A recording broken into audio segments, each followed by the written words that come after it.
Hey guys, before we get started today, we have a very, very appropriate sponsor for this week's podcast. Yeah, if you like audiobooks, or if you're interested in liking audiobooks, then you need to check out today's sponsor, Audible.com. They've got over 250,000 titles from all the leading audiobook publishers, broadcasters, entertainers, magazines, and newspaper publishers, and business information providers. Do they have textbooks? Can I listen to my textbooks on Audible? I think they have white papers. You can catch up on all the hot new books that you've been meaning to read while you're doing your daily commute with Audible. Who's got time? You can't look at the road and look at a book at the same time. You're going to hurt somebody. Nah, you can do it.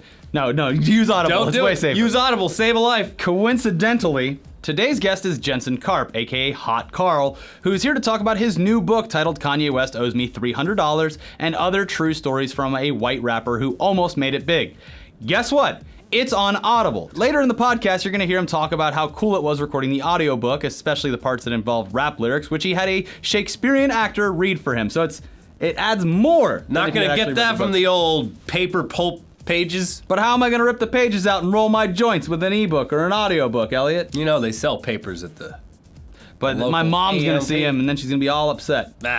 So for our listeners/viewers, Audible.com is offering a free 30-day trial membership. Go to audible.com/ETC today to start your free trial. Audible.com/ETC. Yeah, see how many books you can get through in 1 month. Jensen's book. Yeah. Or any book. Well, here we go. Check it out. The book is Kanye West Owes Me $300 and Other True Stories from a White Rapper Who Almost Made It Big. It's very natural. By Jensen Karp, formerly known as Hot Karl. That's me. Yeah. That's me. It just came out last week, so this is all very fresh. Oh, good. Yeah, no, I was new. able to. It was so funny, too, because I was like, buying a physical book. I guess Yeah. I'll go on Amazon. And I was like, wait, there's a Barnes & Noble like 4 blocks away. I could just go pick it up in real life. It's all very odd. I didn't like when I sold the book idea, when I got it ready, I just imagined it physically. And so I promoted buy the book here, and then like I swear a day before I went, oh, no one buys books. Yeah. Like a day before it came out, I was like, oh, there's a Kindle and an audiobook that I narrated. Yeah. And So you do have an audiobook? yeah. You read. Oh, nice. And I narrate the whole thing, and then there's this English Shakespearean actor who does all my lyrics. Oh, really? Which is amazing because it's Yeah. him being like, Hot Karl will stunt on you. It's very formal. But yeah, I'd never thought about, you would think I thought of the other outlets. Never came up. Well, I guess it would be like if, as you were a musician, it's like now it's, oh, cool, everyone's just going to stream my stuff on Spotify. But so many bands that are out there now, like, specifically now that vinyl has had like the 4th resurgence, Yeah. they're just like, everyone wants this physical thing to own now, which is unique in the fact that used to be the only way you could get it, but now people actually want to hold on to something. Books I just like. smell better. Yeah. They do. It's actually like it is fun to read a book rather than reading on the tablet. Yeah. The tablet's good for an airline because you can. I've never bought an ebook. Really? Ever. Yeah. I barely have. I got a bunch of them. Couple. It's for flights. I like to read articles on like phones and tablets, but Yeah. I've never done a book. But I will tell you, vacationing with like 3 books Yeah, it gets is a little nightmare. heavy. You're a It's just- nightmare. In school, every kid's back is screwed. Yeah. Carrying around all those books. Just Yeah. carry around a tablet. That's why Do you still carry around like course books? No, I do.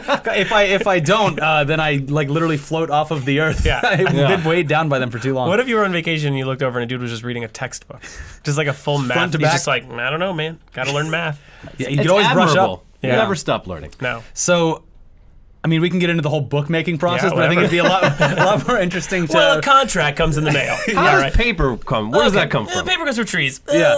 Typeface is a different story. Just totally get into the technical. Yeah, no, aspect. that's what we have you here to talk about the process of actually making a book. Do they still use the Gutenberg movable type press, or Wait, have wait. they moved on? Depends on the font. No, I don't know any of these answers. I know nothing. It showed up at my house. I was thrilled. Yeah, so I want you to just talk about, I mean, obviously you're going to get a lot more of this in the book, but just the story that goes. Luckily, I said this earlier the other day. Luckily, I read as far as I did into the book Yes. because I was trying to read as much as I could before you came in. Yeah. And saw the entire childhood part.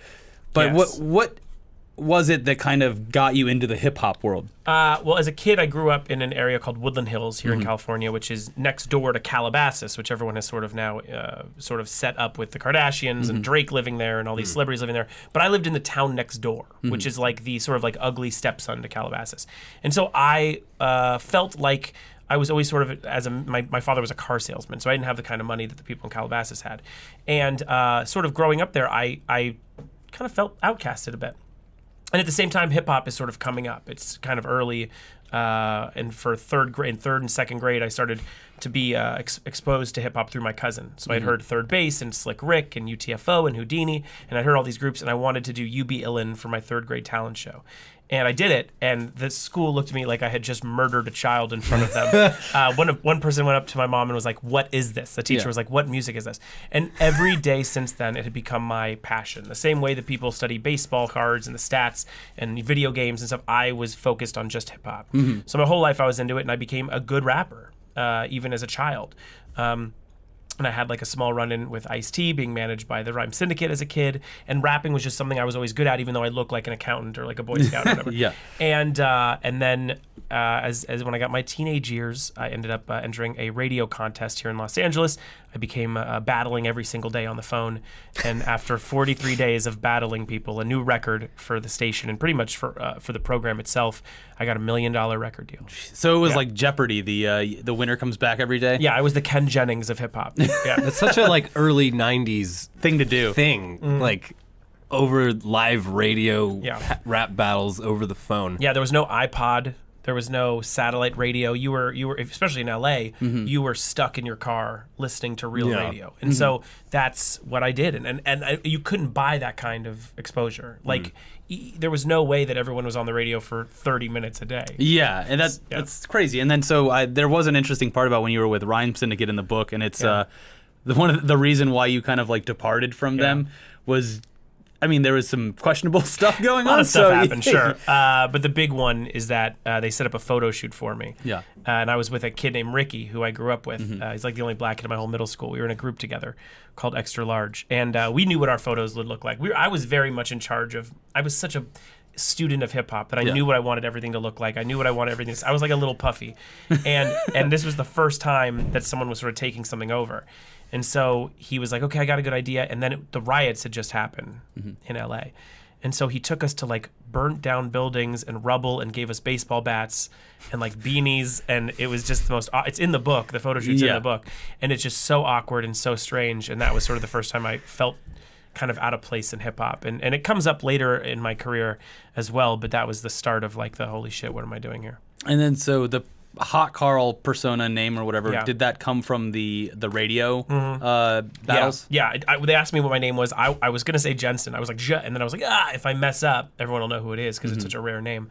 And so at the last minute, I just went Hot Karl, which literally sounds like I thought of it for more than a second. I didn't. It just It's like a sex thing. Yeah, it's when you poop on gross- someone's chest. yeah. Which makes sense though. Even though it was something that just came up, like when you're a battle rapper, you shit on people. Yeah. And so it was like a perfect fit and a mistake. And honestly, if I would have known how long it stuck with me, I would have never picked it. Yeah. But it worked for a minute. You never thought of like changing it at any point when you had the record contract and stuff? Well, I used to say like if it blew up, I could become HK very quickly. Yeah, okay. But spoiler alert, it doesn't blow up. Yeah. It's funny because when you think about it too, Eminem is a dumb name. It makes sense for Marshall Mathers and stuff. yeah. But when you first heard of Eminem, it's like, well, that's silly. dumb But name. his stuff was so overtly dark that it was hard to like dwell on it for too long. Technically, a lot of rap names are stupid. Lil Wayne is a stupid name. I guess that's you're right. Wayne. This guy's name is Wayne. Yeah. If you met that guy, like, can I introduce you to Wayne? And then that's that Yeah. guy. And then Little is even crazier. He's just a little guy named Wayne. Yeah. It's a stupid thing. Yeah, I guess you're right. I don't know. I don't know, because when I hear music, I feel like I figure out like who's doing it afterwards. So I already have this like predisposed notion of what, like, oh, Lil Wayne, yeah, that makes sense. That makes That perfect Lil Wayne looks like that? Yeah. Oh, all right. Now, not that he looks like that, but after, like, because the way I would discover music, especially when I was growing up, was I would hear it first and then figure out who it was later. Right. Music videos. So it's like, by the time I hear that the name would be Lil Wayne, it's like, all right, well, whatever. I guess it would be the same thing for Hot Karl, so. Maybe. I mean, I guess I do look more like a Carl than a Jensen. So That's true, yeah. And people would just assume, oh, his name is Carl and he thinks he's Yeah. hot. And so, like, for a long time, for like 3 or 4 years of my life, people just called me Carl. I didn't really? hear Jensen for years, which is so weird. And did you ever get into like a live battle rap scene all the in time. Los Angeles? Yeah. What was that like? Because I mean, everyone Yeah. obviously is gonna, and there's a lot of parallels I guess you could draw because you're a white rapper to Eminem, but I think people would immediately think of like the shot from 8 Mile. Yeah, and that's what it was. I mean, I did that most of my life. Throughout high school, I would sort of search around for battles. I couldn't find them in my hometown, clearly, but I would go to neighboring schools, and it's in the book a lot, and I would go to the House of Blues. I'd like to see the Far Side or whoever was playing there, but the big deal was that there were ciphers in the audience or in the parking lot, and you could battle there. And so I was becoming better through Take it out to the parking lot. Yeah, that's really what it was. Yeah. And so we would battle there, or I would do setup battles at the Key Club, or maybe for $500 here or there. I would sort of, I never did the Blaze battles or Scribble Jam. I did some Scribble Jam qualifiers, but I would just, kind of, it's freestyle. So it really depends on where you are. And yeah, I would do that my whole life. And in high school, every once in a while, someone would transfer from a city school and they'd stick me on them and I'd have to battle them. And so, yeah, at house parties, I did it my whole life. Every week I did it. For 2 years, summers, I did it at the Roxy, at like an underage, all ages club. So I would battle every single week there as well. That was my trade.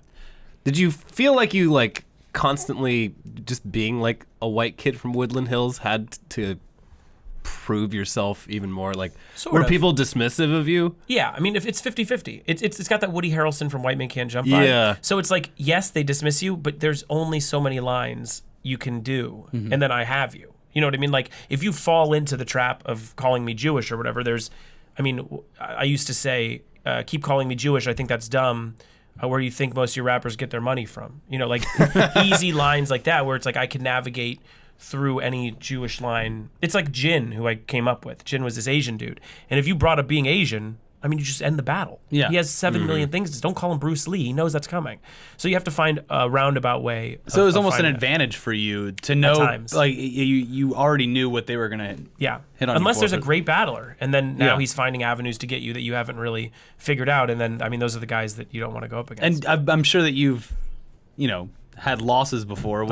How frequent were those, or were you pretty? When I hit the roll call, I didn't lose. Yeah. And then for a year, I was in my Michael Jordan, like that. You couldn't take me. Yeah. There was a time when I just was on fire. Yeah. And that was when I got the deal, and that was when I couldn't. It was over. But before that, as a kid, I'd lost a bunch of times, and then afterwards, it's easy to take out a guy who was going to blow up and didn't. Yeah. So yeah, there were times, but there was a string of a good year and a half where I was untouchable. And so, And there may have been like 300 battles during that time, which is wow. crazy to think of. Yeah. So did the actual, record label signing come from those radio appearances? Yeah. So that was all you just marketing yourself Yeah. with their platform. Yeah, and I recorded a couple songs to show that I can create music, not just make fun of people's moms. Yeah.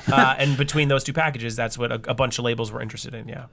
So But what it was- makes sense. Yeah. You can't get someone on the radio like that then. Yeah, no. So they were It excited. was great publicity. Yeah, and I looked like I did, and M was about to blow up, so. So what was the process when you got signed with the label?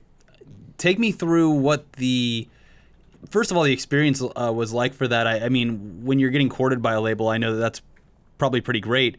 Well, in and- 2000. Yeah. Now it's probably just like they send you an email. Yeah, here's a But, like back in the day. Here's a they were- 360 deal. We own Yeah. everything. Sign it, and then if you lose, we don't really lose that much money. Yeah, I like to think that I might be the reason the industry exploded. Yeah. Because they gave me so much money and they did it in such a extravagant, elegant way. Jimmy Iovine invites me over to his house.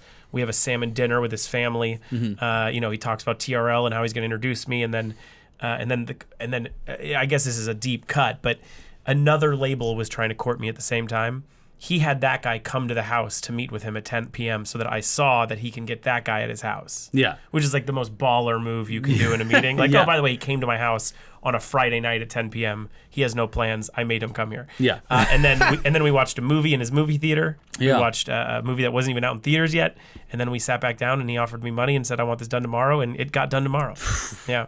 So when this happens, is that because when you were coming up, you had a lot of brushes with like hip hop royalty. Yeah. Who was big at the time when this happened, and how were you? In what capacity were you working with them? Well, I ended up recording an album with that budget. I recorded with Fabulous, Redman, Maya, DJ Quick, DJ Clue, Sugar Ray, which was a name that was important at the time. Yeah. And so, yeah, I did a bunch of stuff. And then I did a song with a producer that I was introduced to at the time who had no real music out, which was Kanye West. Oh, and fun. will.i.am. Yeah, at the same time, sort of working with both those guys. Now, could you tell at the time that, especially Kanye, but also will.i.am, were headed to something bigger, or was it hard to tell? In different ways. So, like, Black Eyed Peas had released 2 albums by that point. The first album I loved. I grew up loving that record because I'd known Will as a kid. He was kind of a child prodigy with hip-hop, especially battling.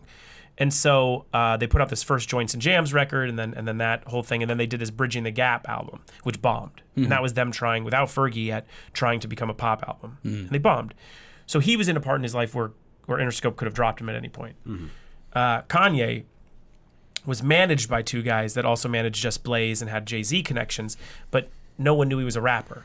So he was about to blow up as a producer, but no one was willing to listen to him as a rapper at all. I mean, so much so that he had to kind of hide that kind of revelation. He couldn't even tell people that because he was trying to sell beats. Yeah. And so they were in two different parts of their careers. With Kanye, did I see it coming? I definitely thought he was going to be a huge producer. I thought that he could take the sort of Just Blaze crown that was going around in the early 2000s. But I didn't think he was a good rapper. I mean, and he wasn't. He got better. Yeah. He was really breathy, and if you listen to the early stuff, it's not great. He asked to be on one of my songs. I said no, so I have to live with that forever. And then Will, I've always been, a big fan. So yeah, I don't know if I ever thought Fergie would join the band and they'd become, 100 million in sales. But I put him on my album, even though Interscope was thinking about dropping him, purely because I was always a Will fan. And then during this process, were you touring? Were you playing shows? Were you doing anything? Or were you just concentrating? Shows in LA, but I was concentrating on the album. Yeah. And then I was recording every day, and I was going to USC. And how long was this process? About a year. Really? Yeah, and I had my senior year in college, so I took 40 units that whole year, and recorded an album between here and New York. Yeah. And then so, I mean, you hear about these kind of things happening in the music industry, but there's never like a full-on explanation or anything like that. And I know that it's in the book, but like in some kind of way, is there any way that you can tell us like what went wrong and at what point? Yeah. Well, a lot. I mean, basically, without like giving it all away from the book, obviously. Basically, like I record this album, they spend like $700,000 putting it together, flying me between New York and here, getting all these names on the record, and then one day I received an anonymous phone call from someone within the label who told me that there were scheduling conflicts from within. And it's just going to change. So on a Wednesday, I'm going to get everything I want, and on a Thursday, I'm not going to have phone calls back, which is like the weirdest call to get in the world because I was planning a marketing call that week. So like everything was getting ready to go, but there was a button that was pushed to stop my project as well as some other projects on the label, one of them being sort of this Bubba Sparks second album, Deliverance, which is so good, and Interscope didn't end up marketing it at all. So there was a lot sort of pushed at one time, and now looking back, a lot of the rumors and conspiracy theories is that Interscope wasn't willing to sort of mess with their cash cow at the time. Competition from within the label of Eminem blowing up and sort of happening while I'm recording. Yeah. Now at 36, I'm like, yeah, that makes tons of sense. Why would they do that? At 21, it like destroyed my life. Yeah. But why they put so much money into it already? But it's like a tax write-off, and also they're making so much money from Eminem. Yeah. That money is uncountable compared to 700,000. But yes, that's why my story is so rare, is that when they put that much money into a project, they will at least put out a single. Yeah. They'll at least put something out to feel it out. In my case, they had nothing. And also, even weirder, I have a song with Redman and Fabulous. I'm on 1/3 of it. Yeah. Like even if you were to put out that song, 2/3 of them explode. Like they're incredible at the time. Yeah. So it's a very strange story in that way. And so is this, because I've seen clips of things on YouTube and stuff like that. Where is this album? Now it's sort of it sits on iTunes through a way I don't necessarily understand. And you don't get like residuals or anything for that? No, and I don't. It's not something I'm really. But the searching album's for. out there in full. I mean, yeah, close to full. I don't think they really have the real one. But and yeah. did it go through the whole mastering and mixing process and everything? Mixing for sure. I've never mastered. We didn't go through mastering because nothing was finalized. Maybe my Will I Am song with DJ Quick is mastered because that was ready to go to single. But so they kind of just dropped.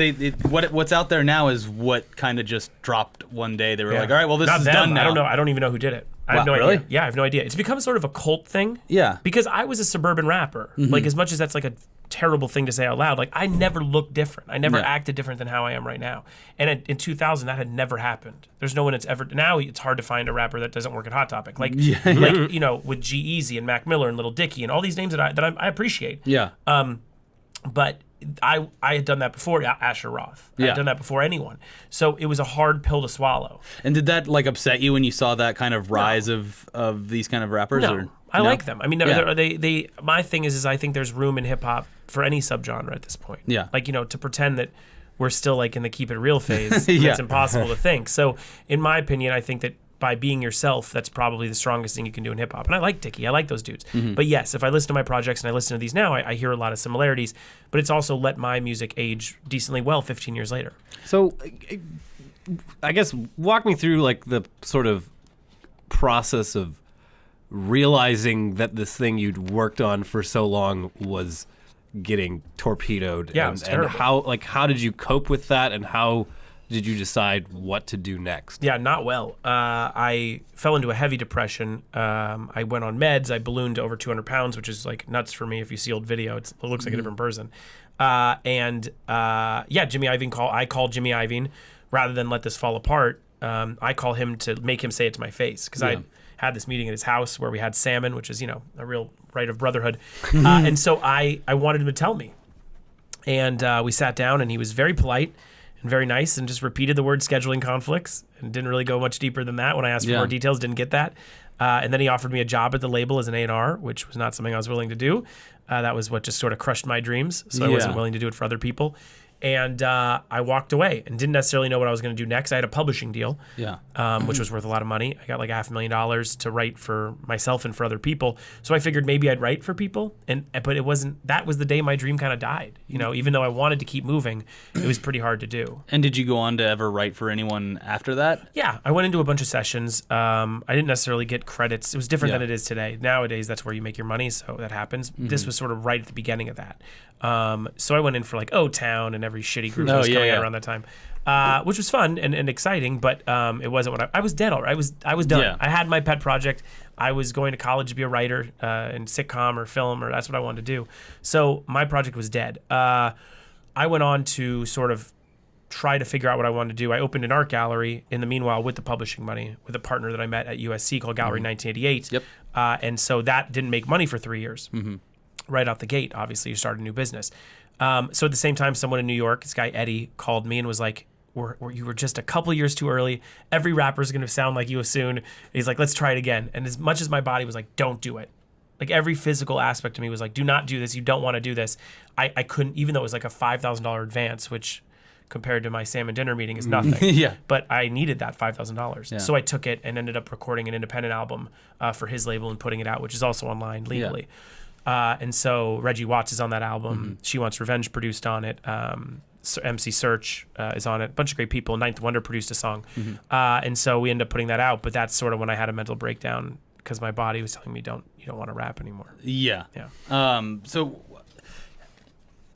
obviously people are going to want to know, and you don't have to spoil it if it's something that's in the book, but people are going to want to immediately know why Kanye West owes you $300. And I don't know. No, it's fine. It's one story in the book. Okay. So it's just a great headline. Yeah, it's a great title. But it's one story in the book, and really the focus is more on. And Vulture had put this the chapter out a little early, pieces of the chapter, and that's what caught a lot of attention for the book, which is really being a early stop on a very fast train. There's very little amounts of time that someone has a firsthand account as a writer. A firsthand account of being with a megastar when they live with their mother. That's not a common thing that happens. So I tell that story, sort of being part of meeting him the first time, him having adult braces, him being like the nerdiest person I've ever met in hip hop ever, and then watching him develop. And we became friends, and we saw movies together and went to dinner and all sorts of fun stuff. And I got along with him really well. He's not sort of what you see now. And so I had rented a car service for him. He was living with his mother. We were recording late, and he's like, the last train's leaving. I said, don't worry, I'll get a car service for you. He's like, oh, you can't do that. I said, no, I'll just wait outside. I have all this dumb money from the label. Let me spend it. And so he's like, but I got to pay you back. And one of those things where like, you don't really want to get paid back, but then they bother you so much, you're like, yeah, they owe me the money. Yeah. And so a year passes. He's still telling me he owes me. I haven't seen him. There's no such thing as like Venmo or PayPal. I have to wait for him, or he'll send me a check, which I don't think Kanye will do. And so years pass, we talk again, and then we lose touch. And so it's my most outstanding debt I have. Someone owes me $300. And so that's sort of a small footnote to a larger chapter. The story's worth more than the actual loan. At this so point, we'll call ourselves even. Think of all the interest at this point. I know. One pair of Yeezys, we probably got it. Yeah. Yeah. Those are hard to find. So the follow-up to that would be, and you kind of answered it there, but are you still in contact with any of the people that kind of affected your life in, I guess, a positive and negative way? I would say, like, both. have you spoken with Jimmy Iovine? Or? Well, that's in the book. Okay, I can't spoil that. I do have a late encounter with him. And then DJ, who's a character in the book and a character in real life, he was an A&R. That's not necessarily the kind of news that you like, and he was never really that upfront about it with me. yeah. And so we're still friends. He came to the release party, which was great. Nice. But then everyone in my group, Matt Robinson, I have a podcast with. He was my hype man. Sancho was my DJ. I went to college with him. We're still friends. He has kids. He works at Skechers.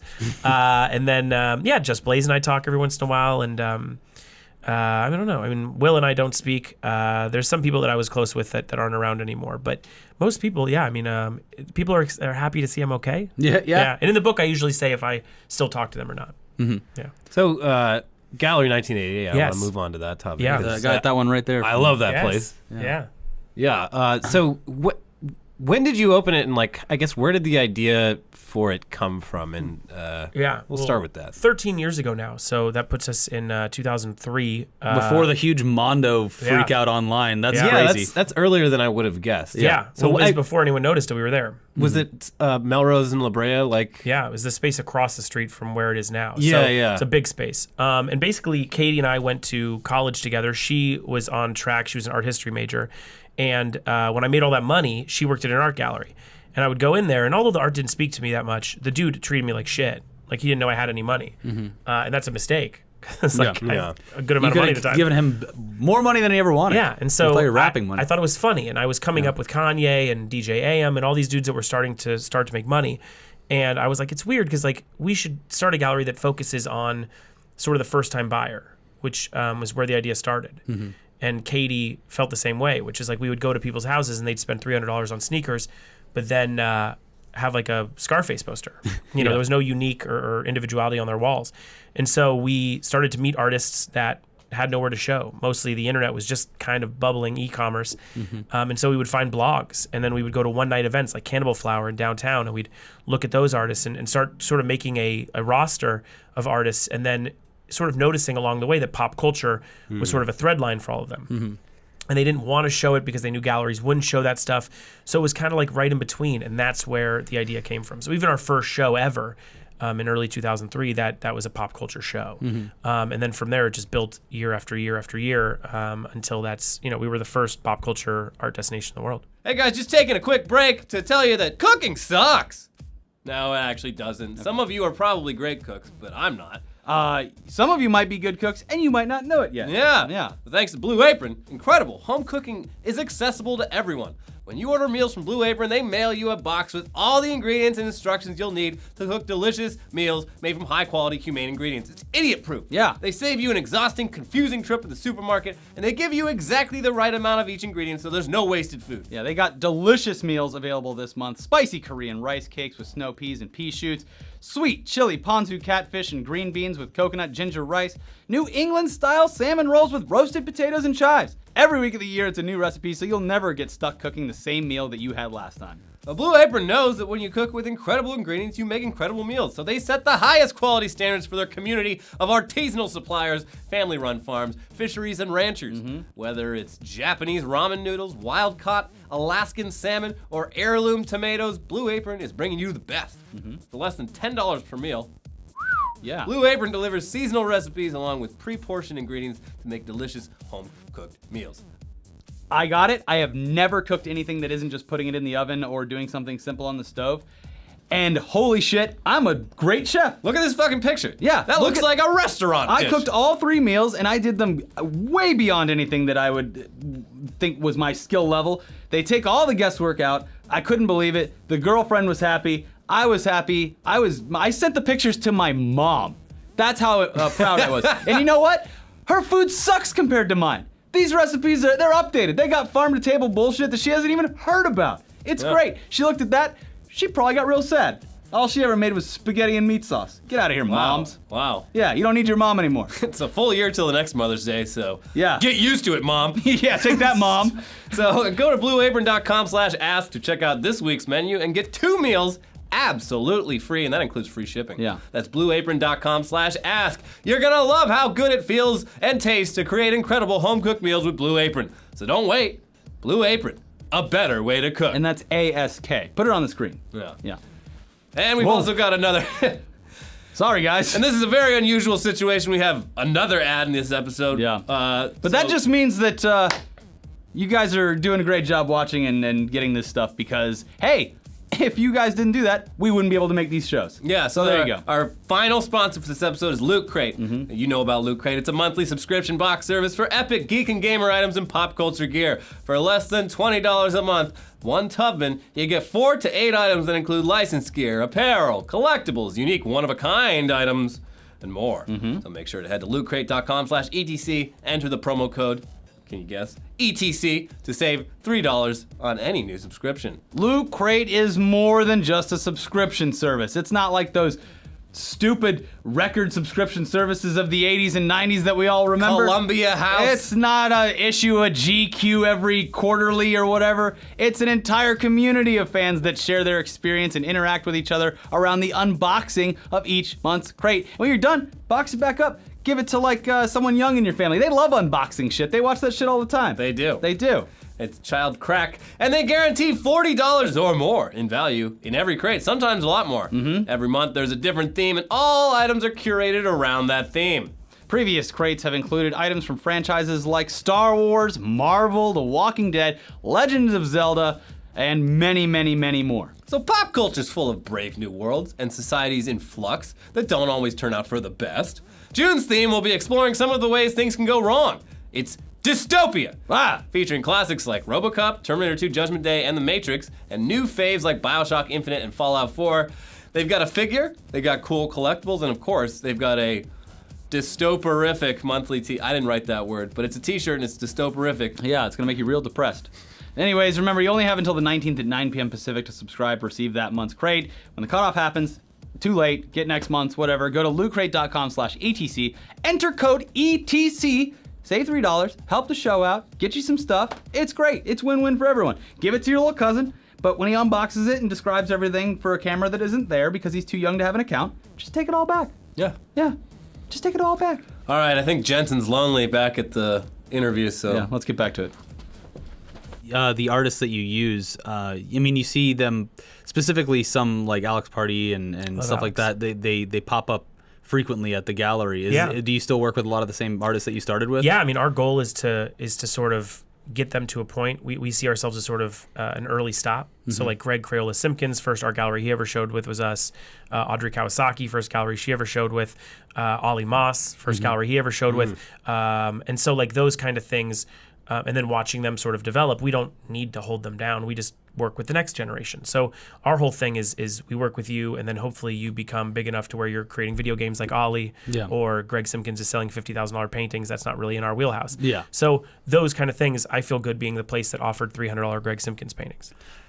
So I'm curious, like you've been doing it for so long now, how do you come up with the concepts around each exhibition? Yeah, I mean, that's still sort of a job that Katie and I do. I'm not day to day there, so it's nice to have managers that sort of run it. But I still sort of oversee it and come up with the shows and help book everything.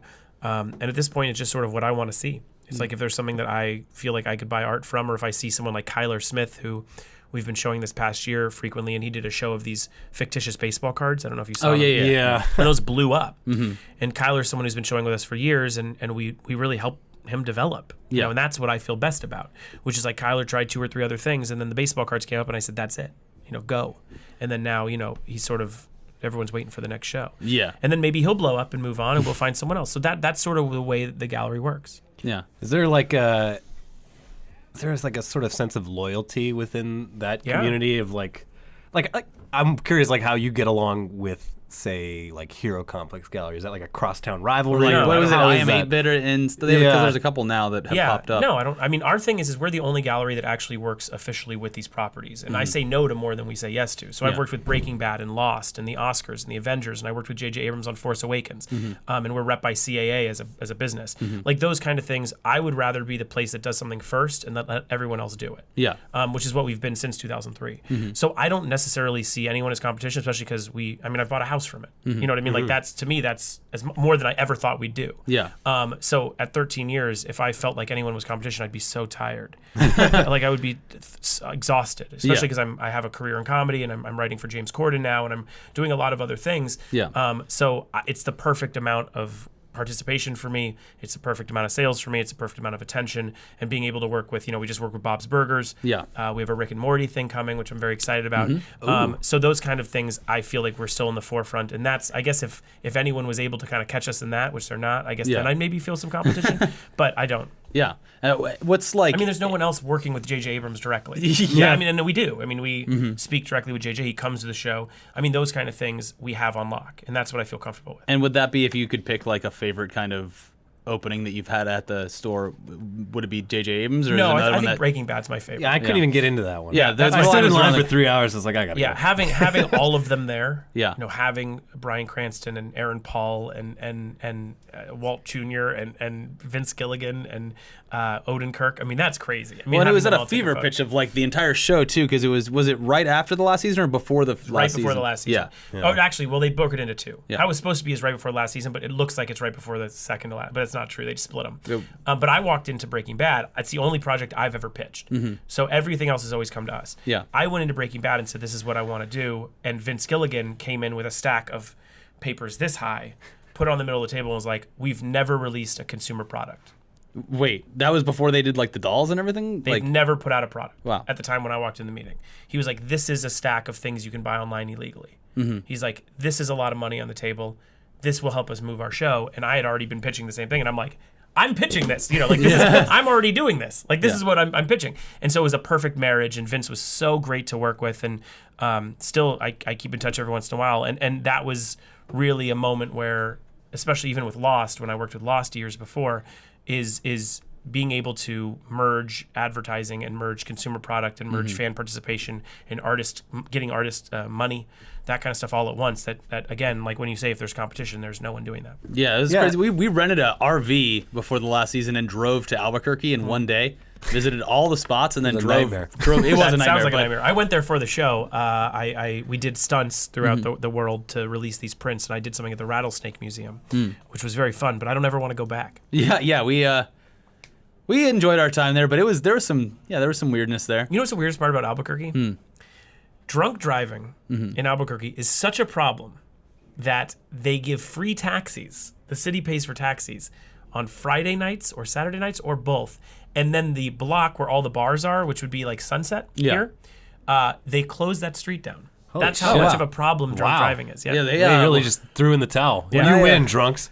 yeah. I'm from Florida. When I go home for Christmas, specifically on the Christmas holiday, they have a service where you, if you're drunk enough, you call this service and they send a tow truck and put your car on the tow truck and you They were doing that you here sit on New Year's shotgun Eve. with the Really? the guy driving the truck.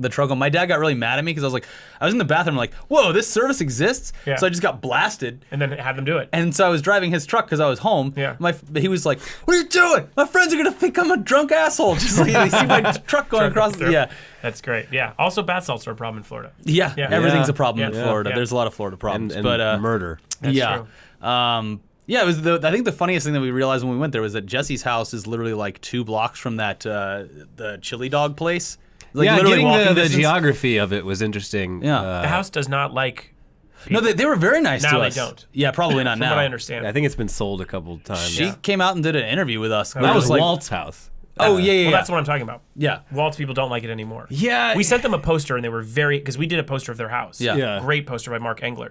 And they loved it. But then I think it got real old. Yeah, I think that they, because when they're like, yeah, we come out and say hi to everyone, like, and she knew the amount of people that had come, and it wasn't Yeah. like a huge number. I'm sure it then, got but old. yeah, I'm sure. But I it know got they old didn't like pretty people throwing pizza up on their house. Oh yeah, that was like a she real did thing. mention that. Yeah. So there was a lot of stuff that they had run into, but I'm sure it's starting to taper off now. You would Yeah, I would think. hope so. It's got to be the #1 tourist destination in Albuquerque, which is that's the taller than Kevin Hart award. Like that's not very. It's not a real. Yeah. By the way, I write this rap battles on the James Corden show. Yeah. And all day I've been writing Kevin Hart disses. So I'm Oh, happy so you're that I on was fire able now, to throw yeah. that in just Good. immediately. Yeah. But we do Kevin Hart versus James Corden Wednesday.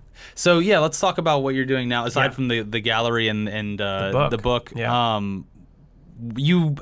work way too much. I do. I'm What a are you disgusting person. currently working on? Well, right now I am writing the ESPYs for John Cena. He's hosting our show. This is our third year, my third year in a row. Is there going to be a John Cena? So funny. I guess we have to. It's one of Yeah. our pitches, but everyone asks me the same I question. hear he doesn't care for the meme very much. Well, maybe we'll deal with It that. was funny. We had him for an interview a couple of years ago when the Froggy Fresh thing first Yes, hit, yeah. and he loved it. He does like Frog. Yeah, I remember that too. Yeah, the John Cena thing. It's funny. It's one of our pitches, but now that everyone brings it up, I think I might have to push it forward. Yeah, it's one of those. It's like the crying Jordan face. Yeah. It's just it's prolific. Yeah, no, maybe you helped me push that. But yeah, we're doing a lot of great stuff with John. I've worked with him before. I wrote pro wrestling for a while in my life, and he's such a great dude. What era? I wrote 2005 WWE. Oh, okay, great. Yeah. I wrote Raw. We just went and saw Lucha Underground this weekend. It's great. It was fantastic. Yeah, I was very just nervous. worried the entire I was time. nervous the whole Someone's gonna time. hurt Great. themselves. I wrote for that. I wrote a Rolling Stone article about them for their first season, and I wrote about it in the article, and that's why I think they haven't invited me back. But I was the first mainstream media to pick it up, and Yeah. so they were really begging me to write about it, which was nice. And now they don't need it. But there was a match where it was a hardcore match with Vampiro, and he had a glass bulb, the long ones. Yeah. What do you call them? The fluorescent bulb, bulbs, yeah. right? Thank you. And he broke it on the back of his opponent. I've never seen this. I hope I don't undersell it. Yeah. A shard about this big, so a tube, cuts on the sides, Yeah.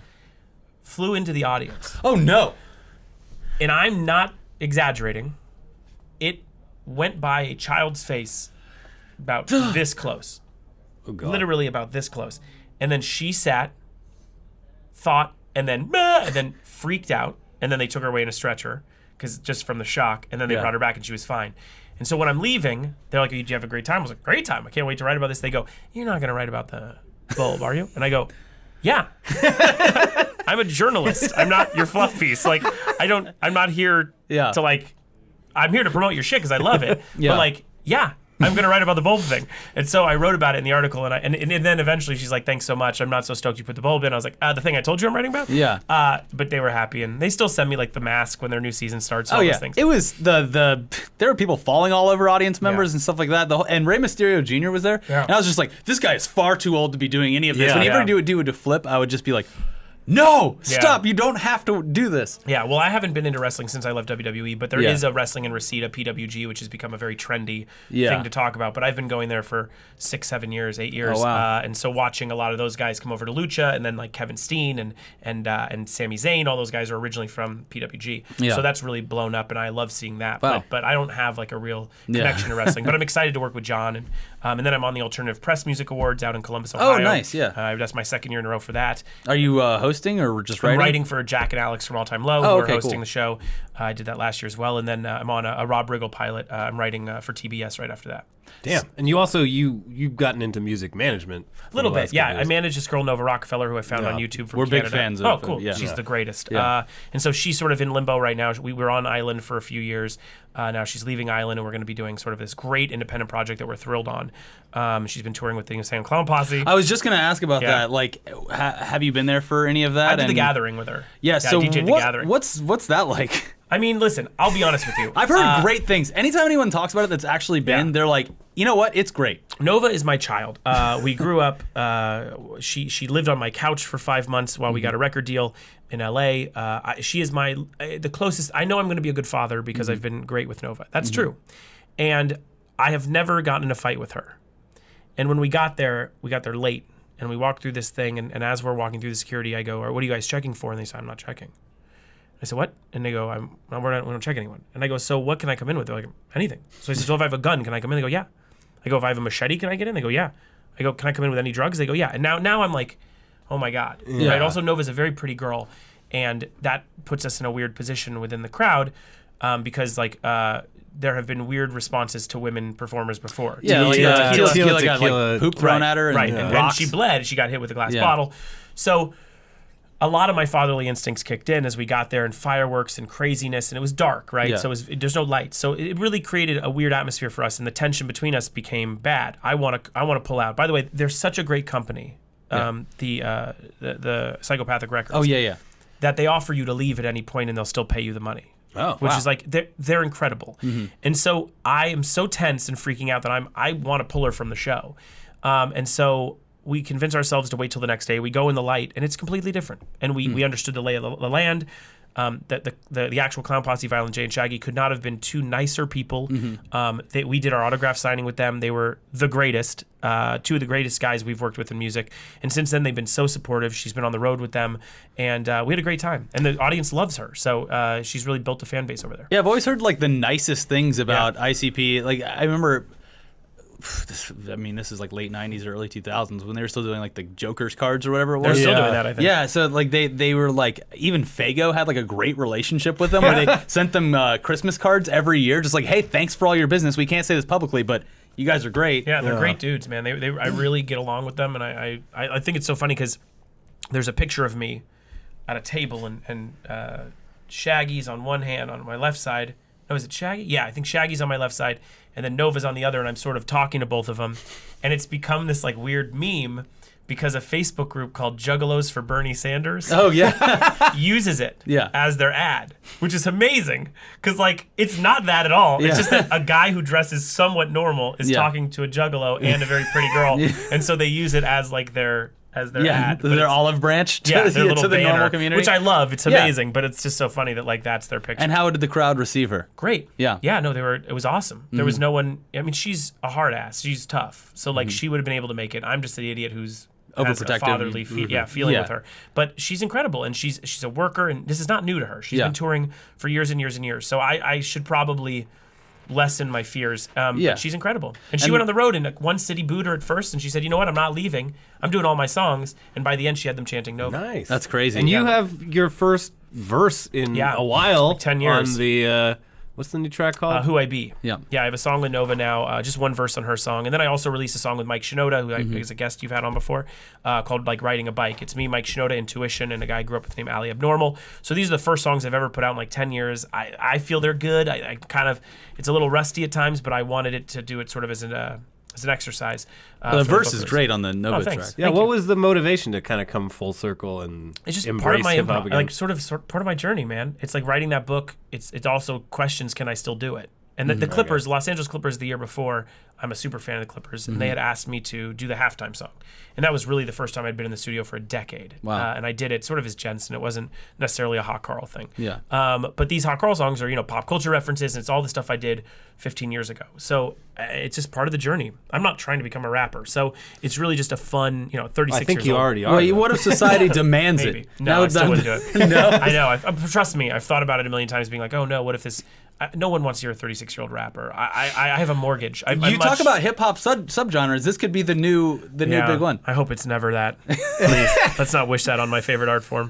So I'm curious, like you wear a lot of different hats. Yeah. So like, what's your average daily schedule like doing all these different things? It just differs now. It just changes day by day. It's like there's writing time, and there's some days I'm in like Wednesday I'll be in James Corden. I'll be working at the office, and then today I have a couple interviews. Tomorrow I have like an interview or two. I mean, I live off a calendar, so I mean I'm pretty good at figuring out what I have to do, and a lot of the stuff is from home. So it Well, feels, even like getting you in here today was like like- that was a whole. yeah. Juggling contest. Well, Yeah. I had laryngitis, so Yeah. you can hear it. I've been working through that. But yeah, I mean, I had to cancel a Shade 45 appearance today. Like those kind of things are it's just like day by day calendar stuff. Yeah. Well, not to go back to Nova, but Yeah. just like one kind of thing, because it does seem that, I mean, we've been following her for a couple of years now. Yeah. And it's like, is she going to have an album sometime soon? Because That's the we've hope. seen the videos. Yeah, every time we and- listen to it, we're like, why? This How seems is like this something like a- kids would fucking love. Yeah, I mean, Yeah. it's a music industry nowadays. I mean, it's very hard to. I mean, if you just sort of think about it and try to figure out how many new artists you know per year. Yeah. Yeah. In 2015, I think you can name 6, and that's like a terrifying feeling. Yeah. And so we did a major label, which helped her. She lived in a mall at one point in her life. So we needed to get her money, and we did. And they housed her for 2 years. I mean, Island, as much as it didn't work out in the end, I mean, she couldn't have lived here in LA. Yeah. A lot of things happened when she was on the label. So now that we're in a better position, and she has some great views on YouTube and has released some music that's caught some attention, and has a bit of a fan base, we can put out something more independently. And that's where we're at right now, is sort of getting it ready to release something. That's good. I mean, every time that she posts a new track, I think we have a show called News Dump where we kind of like toss stuff from the Okay. week on it, and it's like this. We were just like, why the hell aren't kids listening? This is what you should listen to. Yeah, this and is, that's how this I is great. feel. That's how I feel. But you know, it's the way the music industry is in 2016. It's like it's more than a dice roll. It's Yeah. like a 50-piece dice roll where you have to hope that all 50 hit the same number. And that's where we're at. And just at the same time, release new music and keep that fan base strong. And also, she's directing a lot of music videos right now and a lot of content. Yes, her and her boyboyfriend Kavon. Kavin. His photography is Yeah, so awesome. and he does a lot of her videos as well. with her, they do it together. And so, Wow. but she's also doing like a lot of brand content. She's just literally, she would be too busy to even really get a project off right now, which is great. And it's getting her money, and we're just sort of getting ready for the situation we want to be in. That's a good problem to have, I guess. great. Keep him busy. Yeah. So I guess you just mentioned the ESPYs and alternative press. Is there Yeah. anything else that you want to like promote while you're here that's coming up? I don't think I have anything else. Yeah, I mean, the galleries. Podcast. Yeah, we have a podcast called Get Up On This. It's on the Earwolf Network. Yeah. This week is the first week I think we've missed in over 3 years Oh, based wow. on just me not being able to talk yesterday. So, yeah, we do that, and it's fun, and we have different guests every week. And, yeah, I mean, I have I have a pin company. Like these. Yeah. So wait. Yeah. So it's weird. Patty LaPel, Patty right? LaPel, yeah. I love all of the pins that everyone keeps coming out with. When did this just immediately take off? Yeah, and skyrocket? like I have no I idea. get like sent last pins year, all the time. now. last year I was just like, I started seeing more and more. I'm like, where are people putting all these pins? Yeah, to be honest with you, this started as a bit. I had someone I knew through the gallery that had a vendor, and I was like, oh, that's so funny. Like, I could make a pin, and if I don't sell them, who cares? I'll just give them to friends. It's not like it's just a dumb thing. Yeah. And so I wanted to make Dwayne Johnson, The Rock, with the fanny pack. Yeah. And so I made that, and I was like, whatever, I'll just give them out. Yeah. Who cares? And we put them online, and they sold so fast, and I was like, oh shit, I think this is another business. And so, I was like, oh my god. And then we started making more. Me and an ex-girlfriend, Melissa, own this company together, and so we started making a ton of them. And I made one of Craig Sager, who's this basketball announcer I love, and Popovich, one of my favorite coaches, who sort of have this weird rapport in basketball. He had cancer, and he got a second bout, and I already had the pins. And so I said, well, I'm going to put them out because I feel like shit if I wait any longer. Like I waited for him to get cancer again. Yeah. And so I involved the family by giving to the donation to the Lymphoma Society, and we sold thousands. Yeah. And so now we release like a pin a week. Yeah, today I saw the Street Fighter car. We put out the Lexus. Yeah, we put out the beat up Lexus, which I love. We only made 50 of them, which is our most limited ever. Yeah. And it's become its own thing. I did not think, and we were at the real beginning of the craze. Not that Pin Trail and a bunch of companies were before us, but we were right before the real boom. Yeah, it's crazy. Well, because people have done like, I think the biggest one before this was probably like the Disneyland pin. Yeah. people. Oh, yeah. And The so Hard Rock Cafe. Yeah. Yeah. So I've seen it over the years, but it's always like this really like It's a niche fringe kind of, thing, yeah. And now it's sort of becoming a little more mainstream. But Yeah. $10, it's kind of an easy way to have fandom. yeah. Yeah, but that's So I get it. pattylapel.com. But but I do so much stuff Yeah. that it all goes to one site, which is just jensenkarp.com. All right, yeah, and Yeah. be sure to pick up the book. Yeah, Kanye West owes me $300. I've only made it part of the way in because I picked it up on Friday, but so far so good. Yeah, thank It's you. great. I go to Cisco's house to write a song. Yeah. I steal porn from his house. That happens. It is quite literally a page turner because everything that I got up to. I mean, obviously it was a pretty rough weekend for trying to get anything done that wasn't watching TV. Yeah. But like the first couple chapters are just like, what the fuck is going on in this Yeah. kid's it's just like insane to me. The Very weird. the path. Yeah, I've had But, a strange life, and this is just the rap world. This is not, you don't talk about the gallery or Yeah. anything since then. This is just from the beginning of the days I start rapping to the final day. Yeah. Yeah. Also, galleries. Gallery 1988. Oh, Gallery 1988.com, and then galleries, plural. Twitter. 1988 is our Twitter and our Instagram. People ask us a lot when we post on social media. I moved recently, so I was posting pictures of all my posters up around Yeah. the house. My girlfriend made me stop because I don't want she's to live like, in an "I art gallery. Yeah, Yeah, it makes it. Well, listen, how do you think I feel? Yeah, so I just have tubes in my closet. Just it's stupid. You should put them flat. I know I should, but The then it's a humidity whole, control. It's a whole new like level of being obsessed with it, getting the flat file, but I have friends that have them. I'll probably end up getting one. Yeah. So. I mean, there's a lot of issues with screen prints, which we could get into in another world. Yeah. But one of them is that you should definitely, because they don't have a long life as it is. That's why you don't see a lot of screen prints from like Woodstock around. Yeah. But you should definitely put it in its best situation to get it there. Yeah. And you're already looking like 70 years. How protected should I be of my Mike Mitchell 2 cooks? That Oh, I own? well, pretty well. I mean, those things still do well, don't they? I mean, Well, I have stuff. I just have it in like a frame from. That's great. You're like fine. yeah, I Just don't put it in the sun. Yeah, no, it actually faces outside people outside of my apartment. You You use it as a billboard. Yeah. That's how people know what your house is yours. Yeah. No, I mean, all those stuff. All those Mike stuff goes big. Ollie Moss goes, everyone. I have more Mike Mitchell than I think anything else. I have great. pretty much everything that. I have. I always forget he has like 3 different styles. So like, Yeah. I realized I had a Mike Mitchell that I didn't even know it was. He's so talented. All those guys are so talented. and very nice. Yes. We've met with him before. They're all very and talented. Interviewed him and stuff. So. Yep. But thanks for joining us. Go get Thank the book. you. You can get it physical. Yeah. Or you can get it digital. Audio? But I suggest physical. Yeah. Because there's I think it's pictures. nice. Yeah, there's pictures of me at 12 and What's under the jacket? I don't know, probably nothing. I probably should have fought for like a no, you weird got thing. the- Oh, I got the name on it. Yeah, there you go. That's Yeah. cool. That's cool. Yeah. That way, if It'll you look real know- nice on your bookshelf. Yeah, Yeah. when you put it next to like The Lena Bible. Dunham's book. next to the Bible. I was thinking Lena Dunham's book. You were thinking the Bible. Yeah. All right. I Right want to be next to every, Lena's. every family's Bible. Yeah. Put it next to Great Gatsby. It deserves to be Yeah. there. Yeah. Well, now I've ruined it. All right. Good to hear. Don't ruin your book. Awesome. And then the audiobook, and you have the Shakespearean guy doing Shakespearean the guy does the lyrics. My mother Buy 'em shows up both. for a cameo. Yeah, 'em both. I like what we did. I think I'm really proud of the book, and I think the reviews that have come out have been great. I got picked on Harper Bazaar's top 13 books this summer, and it's really like it's not a joke book. It's an emotional ride. It's Well, earnest. it's written really funny too. Thanks. So it's not a joke book, but it is a funny Yeah, read. it's earnest. So it's Yeah. an earnest story about this crazy thing I went through. And then what will it take to get you on New York Times bestseller? How much do you have to actually I have was to told sell? How do you you have to sell- manipulate Here's this? the thing. I don't know. That's a problem. I don't Yeah. know how you manipulate it. But I was Get told if you're on 4chan, figure it out. yeah, You got I've heard people it's watch- 4,000 books. Really? That's what I was That's told. not. Yeah, you could do that. I guess, but I mean, I don't know why is not everyone on it. But anyway, point is, Everyone I'm is happy- on it if you go to their Amazon I know. page. Everyone says they're a New York Times. I'm happy with what I did. I was number Yeah. 1 in rap for a long time, beating Angie Martinez, which is crazy because my whole life I fantasized about dating her. And it's been a fun ride no matter what happens in sales. Yeah. Yeah. Awesome. Well, thanks for coming in. Thank you guys. Yeah.